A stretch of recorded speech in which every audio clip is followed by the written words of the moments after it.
ہمیشہ بولتے secularism secularism, یہ کیا سیکولرزم، کہاں کا سیکولرزم ہے؟ مگر جو سیاسی سیکولرزم ہے میں اپنی جوتی پر رکھتا ہوں اس کو.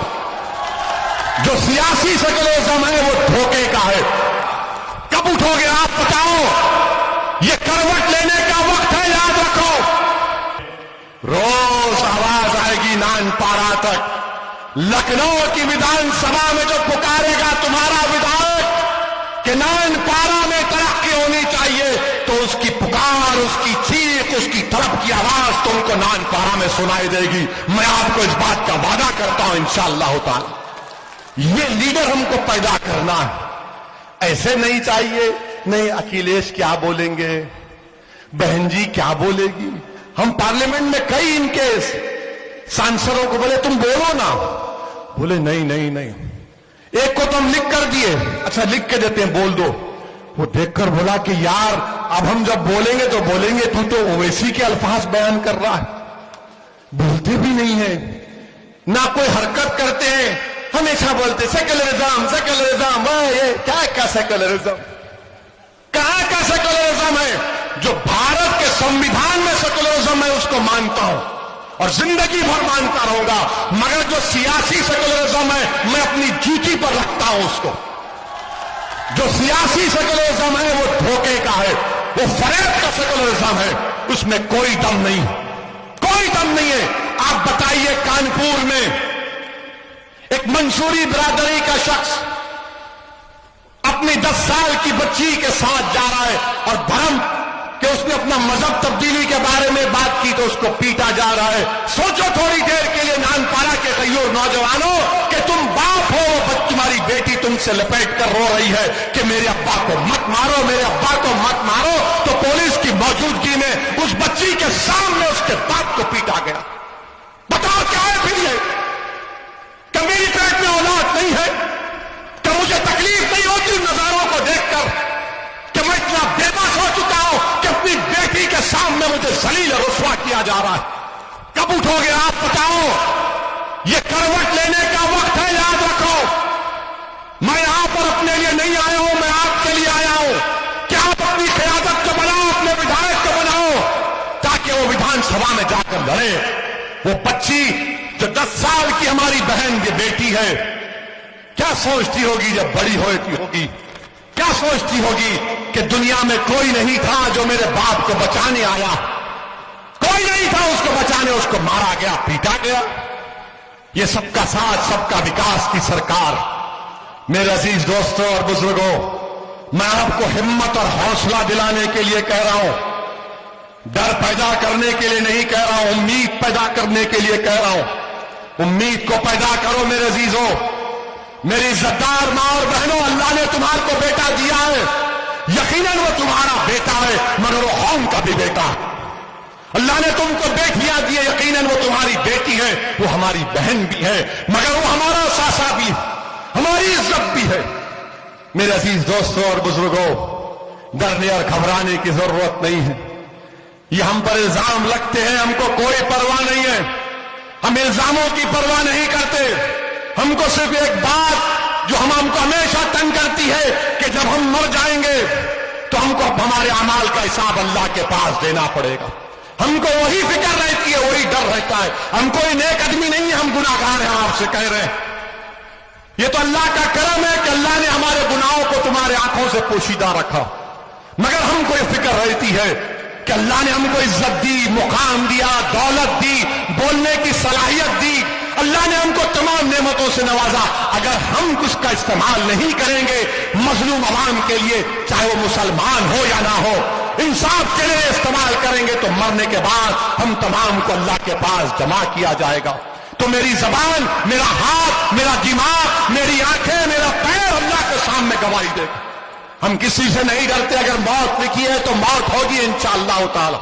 مگر یاد رکھو، جب تک اللہ ہم کو زندہ رکھے گا، جب تک اللہ ہم کو زندہ رکھے گا، ہم اپنی ماں کو مایوس نہیں کریں گے، ہم اپنی ماں کو کبھی شرمندہ ہونے نہیں دیں گے.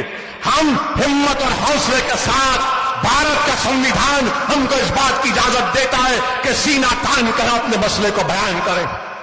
امبیڈکر کا بنایا ہوا، بابا صاحب کا بنایا ہوا سنویدھان ہم کو کہتا ہے کہ اپنے حق کے لیے لڑو اور ہم اپنے حق کے لیے لڑ رہے ہیں. اور لوگ یہ کہتے ہیں کہ مسلمانوں کو مل کر رہنا ہے, مل کر تو رہ رہے. کہاں گئے ہم لوگ؟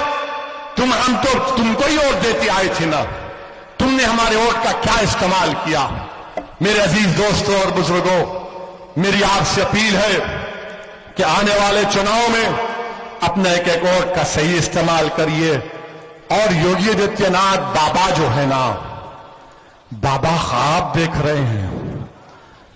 بابا جو ہے نا خواب دیکھ رہے ہیں کہ میں اب آئندہ 24 میں بھارت کا پردھان منتری بننے کا خواب بابا دیکھ رہے ہیں. بابا انشاءاللہ تعالیٰ تمہارا خواب چکنا چور ہو جائے گا. آپ چکنا چور کریں گے نہیں کریں گے ان کے خواب کو؟ خواب کو چکنا چور کرنا ہے, ٹھوک دو نہیں کر رہے. اب بابا خواب دیکھ رہے میں دلی جاؤں گا, پردھان منتری بنوں گا. اب بی جے پی میں بھی بڑی پریشانی شروع ہو گئی. بی جے پی کے لوگ پوچھ رہے ہیں یہ کیا کہہ رہا ہے یہ. مگر انشاءاللہ تعالی مجھے یقین ہے کہ آنے والے ویدھان سبھا کے چناؤں میں مجلس اتحاد المسلمین کے امیدواروں کو آپ اپنے ووٹ سے, اپنی دعاؤں سے, اپنی محبتوں سے کامیاب کریں گے. میں آپ کا شکریہ ادا کرتا ہوں کہ باوجود اس کے کہ آپ کو اس مقام پر آنے کے لیے بی جے پی کی طرف سے, سپا کی طرف سے رکاوٹیں ڈالی گئیں, مگر یاد رکھو جو لوگ رکاوٹیں ڈال رہے ہیں, تم کو میں ایک واقعہ سنا کر اپنی بات کو ختم کر دوں گا. ابھی ہمارے مولانا نے کہا کہ رکاوٹیں ڈالی گئی, مگر یاد رکھو نان پارا کی جنتا, نان پارا کی میری عزتدار ماں اور بہنوں, نان پارا کے میرے غیور نوجوانوں, راستہ نہیں بدلنا کبھی بھی. راستے میں رکاوٹیں آئیں گی مگر راستہ نہیں بدلنا. کیوں نہیں بدلنا؟ کیونکہ مکے کی سرزمین پر ایک خاتون رسول اللہ صلی اللہ علیہ وسلم پر روز کچرا پھینکتی تھی نا. سنا تم نے کہ روز کچرا پھینکتی تھی؟ مکے میں بہت سے راستے تھے مگر اللہ کے رسول صلی اللہ علیہ وسلم نے اپنا راستہ تبدیل نہیں کیا, وہی راستے سے جاتے تھے. ایک دن ایسا آیا کہ وہ تنگ ہو گئی اور جب وہ بیمار پڑی تو رحمت اللہ عالمین صلی اللہ علیہ وسلم نے جا کر اس کی تیمارداری کی. تو اس نے رحمت اللہ عالمین کی رحمت کو دیکھا, محسوس کیا, تو اس نے کہا اشہد ان لا الہ الا اللہ و اشہد ان محمد رسول اللہ. مگر راستہ نہیں بدلنا. رکاوٹیں آئیں گی مگر راستہ نہیں بدلنا میرے عزیز دوستوں اور بزرگوں. اور آپ جانتے ہیں کہ یوگی سرکار نے اتر پردیش کے ایک سینئر آئی ایس آفیسر جن کا نام افتخار صاحب ہے, یوگی سرکار نے 6 سال پرانا ان کا ایک ویڈیو نکالا جس میں وہ بیٹھے ہوئے قرآن کی تلاوت ہو رہی ہے اور 8-10 لوگوں سے کہا جا رہا ہے کہ اسلام کی دعوت دو, اسلام کی تبلیغ کرو, اسلام کی طرف لوگوں کو راغب کرو. اس میں نہ کسی کو پیسے دینے کی بات کہ تم پیسے لے لو دین قبول کرو, نہ اس میں کسی کو ڈرایا گیا. مگر یوگی سرکار 6 سال پرانے ویڈیو کو نکال کر ایک بہت ہی سینئر آئی ایس آفیسر کو پریشان کر رہی ہے. ہم اللہ سے دعا کرتے ہیں کہ اللہ سبحانہ و تعالی افتخار صاحب کی مدد کرے, اور اللہ ضرور کرے گا انشاءاللہ تعالی. اور دین کی دعوت ہم دیتے رہیں گے. سمویدھان ہم کو اس بات کی اجازت دیتا ہے اگر کوئی دین قبول کرتا ہے, کوئی بھی دین, اگر پیسوں کا لالچ دیا گیا تو سپریم کورٹ کے فیصلے غلط ہے. مگر آپ یہ کہہ رہے ہیں کہ افتخار صاحب نے یہ کیا. اچھا, افتخار صاحب پر ہوا تو کیا کسی نے آواز اٹھائی؟ کیا سپا کے لوگوں نے کہا کچھ؟ کیا بی ایس پی کے لوگوں نے کہا؟ مولانا کلیم کو جانتے ہیں نا, مولانا کلیم صدیقی کو جانتے ہیں, ان کے بارے میں کسی نے کچھ کہا؟ کیوں نہیں کہتے؟ اس لیے نہیں کہتے کہ اگر افتخار اور کلیم کے بارے میں کہیں گے تو دوسرے ناراض ہو جائیں گے. دوسروں کی ناراضگی مول لینا نہیں چاہتے اور ہماری تکلیف اور ناانصافی کے خلاف آواز نہیں اٹھانا چاہتے.